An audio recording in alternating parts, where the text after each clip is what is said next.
going on, Jerome's? It's a beautiful Wednesday. Birds are chirping and stuff, and it's time for another Vikings news dump. Happy hump day out there to those who celebrate. It is one day until the 2025 NFL draft. Notable Vikings drafted numero uno overall, 2 in the Vikings history. 1961 inaugural season for the Vikings in the National Football League. Running back Tommy Mason coming out of Tulane. 6 seasons in purple, 3-time Pro Bowl for the Vikings. 32-52 rushing, 28 touchdowns, also caught 11 touchdowns. Helped the Vikings ground game get going as they're going into the glory years. Also, speaking of glory years, glory days, 1968. Right tackle Ron Yeri, the pride of USC. Coming in 7'3", rocking things, Hall of Famer. 14 seasons at right tackle for the Vikings. 7-time Pro Bowl, 6-time first team All-Pro, 1-time second. It was just dominant, freaking dominant, man. Major part of those Super Bowl teams. So love that at numero uno. What we're going to do tomorrow, I think we'll do the undrafted free agents with 0. Because they're awesome. Well, we are the team of UDFAs. Jumpin' John Randall, Adam Thielen, CJ Ham, Ivan Pace Jr., Marcus Sherrills. We're good, man. We're good. Also good. April Draft Month fundraiser. All Venmos, Cash App, Super Chats donated to the show. We'll go towards Twin Cities and Seoul, South Korea adoption charities and support organizations. The draft coming up is going to be huge. We're going to do the live stream. We're going to have the details out today at some point. But basically, it's like every year. 7 o'clock on the dot. I'm in my drop top. And, I don't know. We'll live stream. We'll talk about the draft up until the Vikings select. And it'll be a lot of fun. Goal for the month. So 2,500, currently at just shy of 1,800. You guys have been crushing it. Thank you very much for paying it forward. Love the Jeromes this time of year and love doing the work and love paying it forward. And it is really fantastic. Also fantastic. So NFL PR tweeted this out yesterday. This is the green room for the 17 prospective draftees in Green Bay, which it's really stupid to have the draft in Green Bay, right? There's not enough hotel rooms to accommodate everyone who wants to go to the draft. But either way, I've seen this scene before. Literally, the NFL draft green room is just a home furniture. I think we got our patio set here. That's basically what it is, isn't it? Because where do you think this furniture come from? They didn't buy it. They rented it, leased it. It's whatever. Yeah.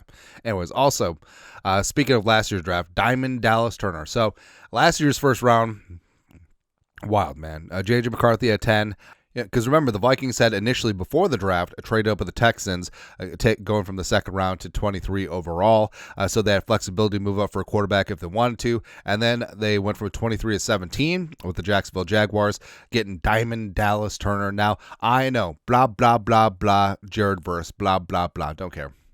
Still very bullish on the future of Dallas Turner. Plus, you remember the reaction when Kwesi told Kevin O'Connell that they got Turner. He was like, really? Oh, really? And I do think that Turner is going to pan out and be one of the more dominant speed rushers in the game. And hell, last year in very limited usage, he still had 3 sacks, still had a really solid interception against the Seahawks. Plus, learning the Brian Flores defense, one of the more complicated schemes in all of football. Plus, behind Andrew Van Ginkel, Pro Bowl starter. Jonathan Grenard, Pro Bowl starter. Patrick Jones second, having a career season. So he's only going to get better. And he's got that dogged work ethic just like J.J. McCarthy. And both these guys, I think at the end of the day, the 2 first-round picks from 2024, nailed it, are going to be leading the way for the Vikings. Still very, very much in on Diamond Dallas Turner. Also, so this is unfortunate. NaJee Thompson was a 2023 UDFA out of Georgia Southern, and his rookie season did make a name for himself on special teams, but had a knee injury last year, was working his way back, but the Vikings and NaJee are parting ways. He tweeted this out last night. Forever love to the organization. Unfortunately, my time here is done. Our paths may cross again. Never count anything out, but injuries happen and lightning bolt. I'll be back on the field soon. To the state of Minnesota, thank you for all the support and gratitude. Much love. So I think what it is, the Vikings brought in Tavierre Thomas. The Vikings went pretty hard in the paint, getting special team guys in free agency. And NaJee, probably sees better opportunity elsewhere, and the Vikings wanted to grant him that opportunity to catch on to a 90. And I think that's what it is, right? Maybe the Vikings and NaJee find themselves back together at some point, but either way, like NaJee Thompson, stud, man. I wish him the best wherever he goes with his new team, as well as hopefully that knee is going to be ready to rock rock and roll. Also, Vikings fan page. The Vikings are one of 8 teams looking to trade back on Thursday night per Adam Schefter. Of the 8 teams, Minnesota owns the latest pick. A full list of teams: Jaguars, Panthers, 49ers, Falcons, Seahawks, Buccaneers, Steelers, and Vikings. So with this chart, the trade down teams are listed in yellow. Now, I think that this first round, the fact that all the teams have their original first-round picks, it's going to be crazy. There's going to be so many trades. I think there's going to be a ton of I think that the first trade is going to happen at 4. I truly believe that the Patriots are going to trade down with the Bears. The Bears are going to come up for Ashton Jeanty because I think that his floor is 5 with Jacksonville. I think that's a pretty open secret. And if Jeanty's off the board, it wouldn't shock me at all if Jacksonville trades out. I know that Carolina, they want some more capital. The same thing with the 49ers because so the 49ers with the stupid contract with Brock Purdy's coming up, like they need rookie contributors all over the place, so they need a ton of picks. Falcons, same thing. So they have the Kirk Cousins albatross contract on their books, so getting some more rookies makes sense.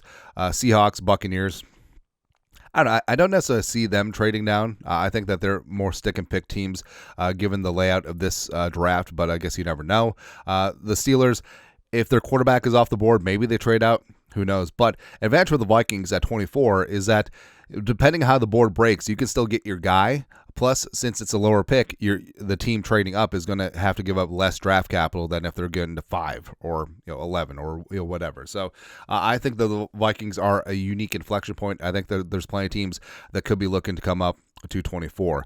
One of those teams is, of course, the Cleveland Browns. Vikes fan page again.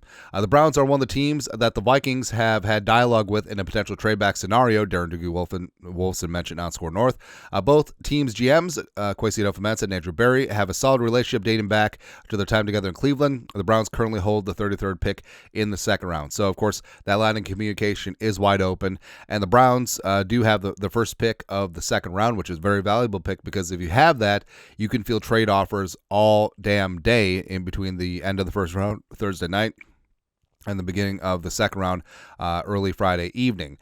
So I think it would be a win trade chart-wise if the Vikings were able to snag 33 and 67 for 24, but even a combination of, say, 33, 94, 104, or 33, 94, and a future third, I think that would sync up pretty nicely for the Vikings if we're going to move to 24. And the Browns potentially could be trading up. I mean, quarterback, Jackson Dart, Tyler Shuck. Who really knows at this point? Yeah. Also, some I know. So the Vikings, the comp pick window, I believe, closes on Tuesday after the draft. So next Tuesday, but and then free agency can reopen again. But the Vikings, not out of the woods yet. So Ari Mariov, veteran free agent cornerback Stephon Gilmore was spotted at the Cowboys facility today, per local reporters on the scene. Now, Gilly had been with the Cowboys a couple years ago. They could reunite. Also, Gilly's off an expiring contract, so if they sign him for more than $3.5 million, Vikings could get some more addition to the comp pick formula. Same thing with Shaq Griffin visiting Seahawks, but that happened about a week ago. I don't think anything's going to come of that. And the Cowboys. So the Cowboys right now are in line for a 5th rounder. So if they signed Gilmore, they probably would forfeit that. So maybe that's factoring in. And of course, does it make a difference whether they sign him now or they sign him after Tuesday? Probably not. But you never know with Jera. Hell, you might not even be looking at the comp picks. F them comp picks. Also, it's really funny. So of course, Kirk Cousins, QB2. Is it going to happen? Don't know. But you could easily saw Kurt skip out on voluntary workout, which started on Tuesday, which is kind of funny. But Zach Klein, beat writer for the Falcons, per NFL League source, on this very first day of Falcons voluntary workouts, quarterback Kirk Cousins is with the team. So he easily could have skipped out with all the trade rumors and the fact that he is clearly quarterback 2 behind Michael Penix Jr. But Kurt showed up, and like I said, it's ironic because it was a Tuesday. Tuesday's gone with the win because Kurt famously does not work on Tuesdays. That's all.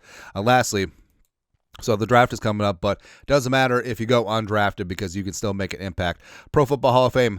While 5 future Hall of Famers were selected in the 1990 NFL Draft, one would forever be linked to it despite never hearing his name called. Undrafted out of Texas A&M Kingsville, it was Texas A&I Kingsville at the time, Johnny Randall defied the odds with just 3 years. He was a first-team All-Pro, and the Vikings on his way to a Hall of Fame career. Proof that greatness doesn't always come with the draft card. And John Randall was one of my favorite Vikings growing up. Regulators, mount up. We coming. 6-footers for life, all that stuff. And, I mean, John Randall was just fantastic. And he was undersized. Even by metrics at the time, right? And originally, he was in camp with the Tampa Bay Buccaneers. They wanted to move him to off-ball linebacker, but he was like, no.